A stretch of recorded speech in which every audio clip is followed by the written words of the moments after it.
Hi, I'm Darrell Poper, AIFD at Shinoda Design Center, a floral designer and visual display artist.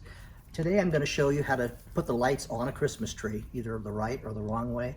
You know, Christmas tree lighting is probably, everybody feels, is the most unfun part of Christmas. It's definitely a prison project in my estimation, but I'm going to show you an easy way to take off lights off of a Christmas tree.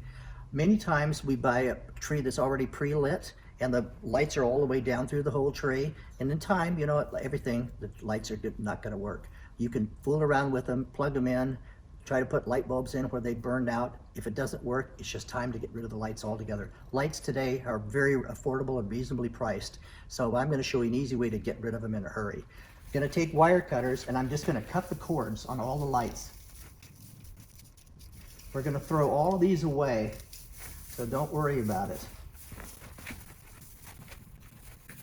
Most pre-lit trees today come with the cords and they're wired onto the branches. So the easiest thing to do would be, rather than trying to untangle them, would be to literally just cut the wires.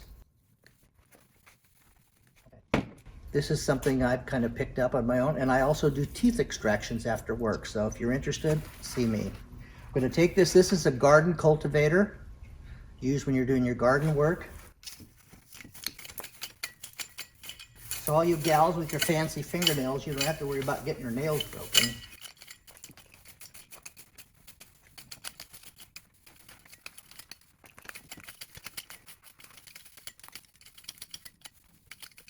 There's a couple down here that the wires are still too tight.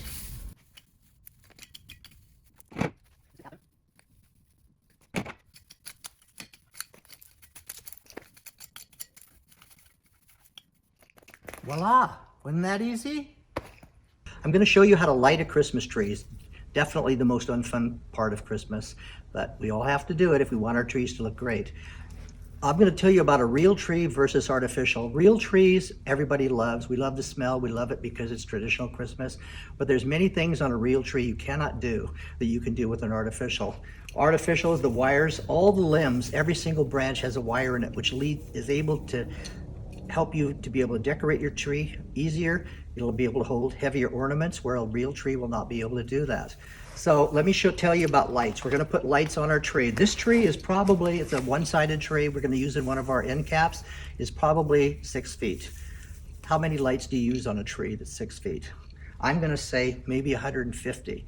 I'm going to take 3 boxes of lights. Each box contains 50 lights. I thought about using 100 and then an extra box of 50, but I thought it might be too many that way.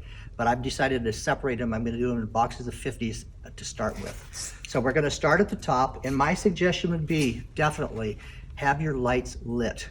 They must be on when you're decorating your tree. We're going to start at the top,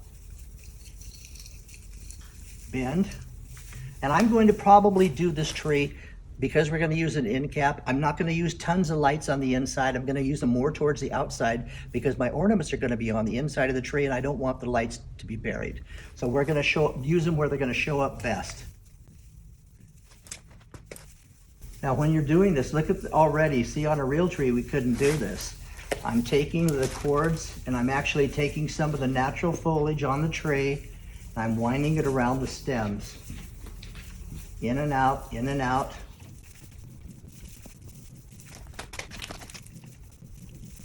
You want to make sure you have them attached, because if you don't, you start putting your ornaments on, your light strands are going to start to sag. You're going to have a big bunch of cords hanging down in the middle of your tree. We don't want that. Also, from time to time, a good tip is back away from your tree, squint your eyes and look at your tree to see how your light placement is. If you end up getting too many lights in one section, go back to your tree, undo the limbs, and start to reshape the tree again.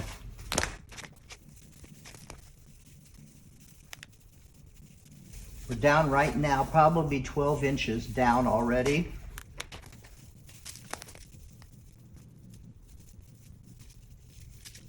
Usually a Christmas tree, what really happens when you're starting to decorate your tree and you're finishing, the bottom branches take so much more than the top of the tree.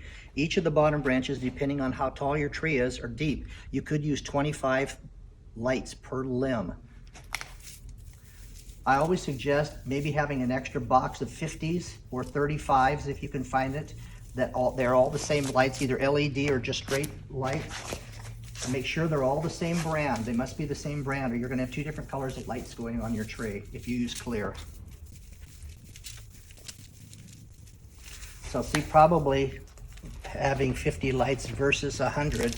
I've already used 50 lights already on the top, and we've just started. So this is about 2 feet.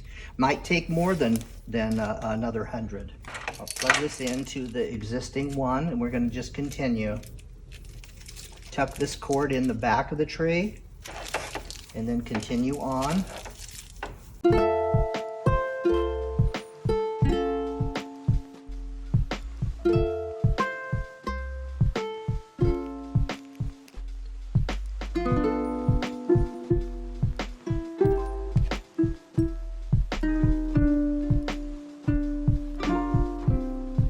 This is about a 6-foot Christmas tree, and I figured probably using lights of about units of 50, and it ended up being 200 lights total. So and they're end to end, so I have it took almost 50 just to use the top part. Usually where it eats the most of the lights is near the bottom. Each of the big branches can sometimes take maybe up to 15 to 25 lights per branch. So you want to make sure you have enough. I think increments of 50 probably would be best. If you're doing a big tree, large, like maybe an 8 or 9 foot tree, probably units of 100, and then maybe one box of 50 for the bottom in case you start to run short. The best way to do putting lights on a Christmas tree, I really recommend having your lights burning, having them on the whole time you're lighting your tree. That way you're able to see your light placement. Get back from time to time, squint your eyes, and get back and look at your tree and see where your light placement is. If you have too many lights in one place, you can start to pull them out, raise them up, or maybe thin them out a little bit if there's too much, or rearrange them on the limbs. That way you're going to get a more visual impact and have your lights equally distributed. End-to-end lights on your box, it'll tell you how many lights you can use. If it tells you to use no more than 6, that means no more than 6. Not 7, not 8, not 9. You're likely to have your lights blow out on your tree. So if you're doing a large tree, I recommend using what they call a power bar. Plug your lights in that it says you can use that many into this, and then start a brand new strand with an extension cord up in your tree. Plug your additional lights into that on-off switch. You set this on the floor, you can probably step on it, turning it on and off. That way you won't have an overload on your tree. I really recommend using these. I did on this tree, because this is going to be used in an end cap, we're going to have lots of ornaments on it. I wanted to leave some holes on the inside. I did not put my lights on the inside on purpose because I knew they would be buried. So I concentrated mostly on putting lights on the outside limbs. That way the light's going to reflect on the ornaments that we put in, and we're going to get a lot more mileage that way out of our lights. Different types of lights. LED lights, cool white, warm white. There's a big difference. Some lights are going to be slightly on the blue side, some will be crystal clear, some may be slightly yellowish. You want to make sure all your lights that you're going to use on your tree are the same kind, the same brand. I suggest plugging all your lights in, make sure they're all the same color before you start putting them on your tree. You don't want to get halfway through, starting to put another strand on, and all of a sudden this one's kind of yellowish looking. You're not going to like it overall in the end. So make sure all your lights are the same. Test all your lights first, all of them, before you put them on your tree. You want to get halfway through and find out you don't have enough or they're the wrong color. Make it right to begin with. Anyway, I hope that I've enlightened you, and I hope you have a great holiday season. Hope these tips have been great for you. Come back and visit us again. We'll be doing more hints for Christmas. Thanks so much.